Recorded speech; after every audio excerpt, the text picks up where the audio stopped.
ആടിയിളകുന്ന കയറുകട്ടിലിൽ വിറയ്ക്കുന്ന കാലുകൾ തൂക്കിയിട്ട് അവശനായ ആ അച്ഛനിരുന്നു. വറുതിയിലെ വിയർപ്പ് കണങ്ങൾ നെഞ്ചിലെ രോമക്കൂടുകൾക്കിടയിലൂടെ ഇങ്ങനെ ഊർന്നിറങ്ങുന്നു. ഒടിഞ്ഞു തൂങ്ങിയ ആ ചുമലിലെ വിശപ്പ് കാർന്നെടുത്ത അസ്ഥിക്കുഴികൾ, ദാരിദ്ര്യം കിളച്ചു മറിച്ച കൈത്തണ്ടയിലെ തഴമ്പുകൾ. മഴയിലും വെയിലിലും തണലേകുന്ന സ്നേഹത്തിൻ്റെ ഒരരയാൽ പോലെ ചിറകുകളിൽ സ്നേഹം പൊതിഞ്ഞ് പറക്കുമുറ്റാത്ത തൻ്റെ കുഞ്ഞിനെ ആ മനുഷ്യൻ ചേർത്ത് പിടിച്ചു.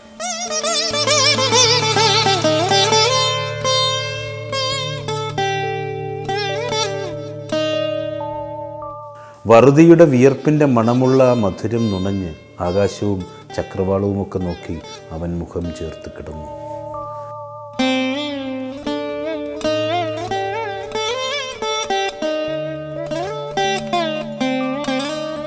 കണ്ണീർ കുഴിച്ചു മൂടിയ കൺകുഴികളിൽ നിന്ന് ഒരു ജലകണമടർന്ന് ആ കുഞ്ഞുമകൻ്റെ നെറുകയിൽ വീണു. കാർത്യായനി എന്നൊരിക്കൽ പോലും നീട്ടി വിളിച്ചിട്ടില്ല. എന്നും ഗോവിന്ദന് കാത്തുവായിരുന്നില്ല. മരണത്തിലേക്ക് പോകുമ്പോഴും ആ കണ്ണുകളിലൊരു തിളക്കം, ദീനമായ ഞരക്കം. ശ്വാസം വലിക്കുന്നത് പിന്നെ കൂടിക്കൂടി വന്നു. കാത്തു നെഞ്ച് തടവിക്കൊണ്ടേയിരുന്നു.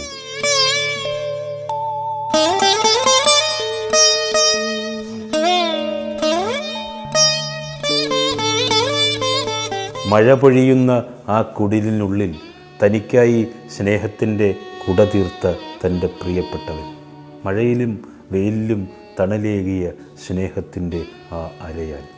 എങ്ങോട്ടാണെന്നേ പോകുന്നത്? നിങ്ങൾ നിറഞ്ഞ ഇവൻ്റെ ജീവിതത്തിന് ആരുണ്ട്? ഞങ്ങളെ വിട്ടു പോവാണ്. കണ്ണീർ മഴയുടെ പ്രളയം. ഒന്നുമറിയാതെ എന്നാൽ എല്ലാം അറിഞ്ഞ് താഴെ പുൽപ്പായിൽ ആകാശ വിഹായസിലേക്ക് നോക്കി കുഞ്ഞു കരുണൻ കിടന്നു.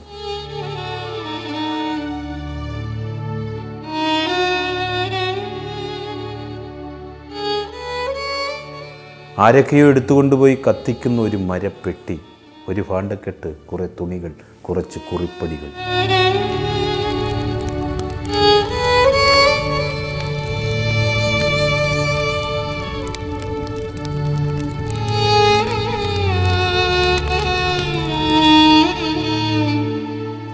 ഒന്നും അവശേഷിപ്പിക്കുവാൻ ആഗ്രഹിക്കാത്ത ബന്ധുക്കളുടെ മുമ്പിൽ അവശേഷിച്ചത് കാത്തുവും മകനും മാത്രം.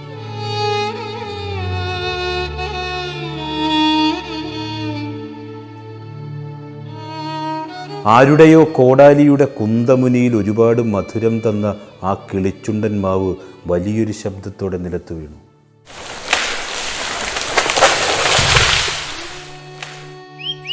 എവിടെയോ തെറിച്ചുപോയ ഒരമ്മക്കിളി, ഏതോ ഒരു മരക്കമ്പിനടിയിൽ പെട്ടുപോയ ആൺകുരുവി, ചതഞ്ഞുപോയ കിളിക്കൂടിൽ നിന്ന് തെന്നി പറക്കുമുറ്റാത്ത ഒരു കുഞ്ഞിക്കുരുവി അനാഥമായി ചുടുമണലിൽ പിടഞ്ഞു കിടന്നു.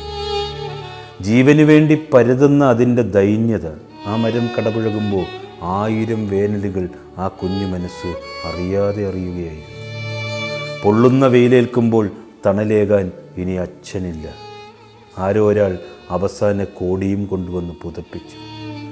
ഒരായുഷ്കാലം മുഴുവൻ മകന് കൊടുക്കേണ്ടുന്ന വാത്സല്യം ഒരു നിമിഷം കൊണ്ട് ആ ചിതയിൽ എരിഞ്ഞു തീരുന്നത് നോക്കി കാത്തു സങ്കടക്കടലിൽ മുങ്ങിത്തന്നു.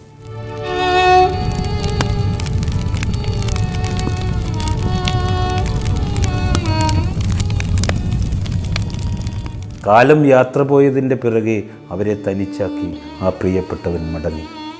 ആ വിയർപ്പിൻ്റെ ഗന്ധവും അവളുടെ കണ്ണുനീരും ചേർന്നൊഴുകി. തൻ്റെ ഉയിരും പ്രാണനും അഗാധമായ മൗനത്തിലാകുന്നത് കാത്തു തിരിച്ചറിഞ്ഞു.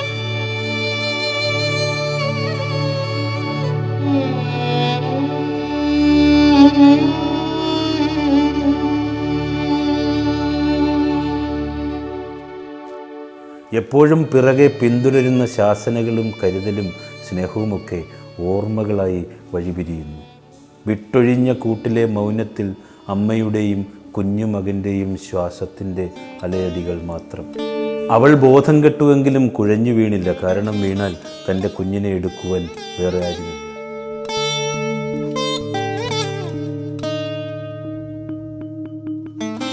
ഒന്നുമറിയാത്ത എന്നാൽ എല്ലാം അറിയുന്ന കുഞ്ഞിൻ്റെ നെഞ്ചിലും കണ്ണിലും ചോര പൊടിയുന്നു. തീപ്പൂക്കൾ നിറഞ്ഞ് വിലസുന്ന അച്ഛൻ്റെ ചിതയിൽ നോക്കി അമ്മയുടെ തോളിൽ അവൻ കിടന്നു. സുന്ദരമായ ആ ജന്മത്തിന് കാരണമായ കാവളേഴത്ത് ഗോവിന്ദൻ എന്ന മഹാമനുഷ്യൻ.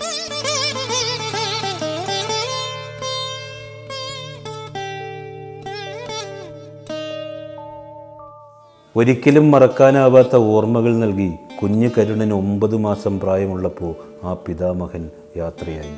ചുണ്ടനക്കാതെ ചിരിച്ച്, കണ്ണീർ പൊഴിയാതെ കരഞ്ഞ്, വിയർപ്പിൻ്റെ ഉപ്പുരസം കൊണ്ട് കുഞ്ഞു കരുണൻ്റെ ജീവിതത്തെ മധുരമാക്കി തീർത്ത മഹാകാവ്യം.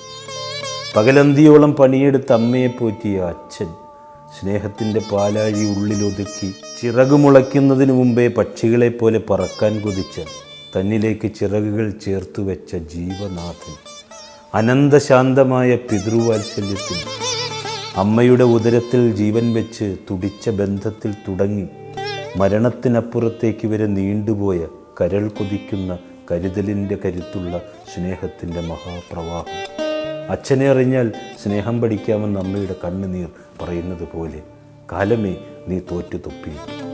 പിറവിയെടുക്കുമ്പോൾ തന്നെ പിതാവിനെ അപഹരിച്ച് കാലം ക്ഷതമേൽപ്പിച്ചപ്പോഴും തോൽക്കാത്ത ആ പിഞ്ചു കുഞ്ഞിൻ്റെ മനസ്സിന് മുന്നിൽ മരണത്തിന് ആ കൺമുന്നിൽ നിന്ന് അച്ഛനെ മാറ്റാനാവും. വെയിൽ നിറഞ്ഞാലും മറഞ്ഞാലും മറയുന്ന നിഴലു മാത്രമാണത്. അകക്കണ്ണിലെന്നും തിളങ്ങുന്ന വെയിലിൽ നിറഞ്ഞു തുളുമ്പുന്നുണ്ട് ആ രൂപവും പതിഞ്ഞ ശബ്ദവും.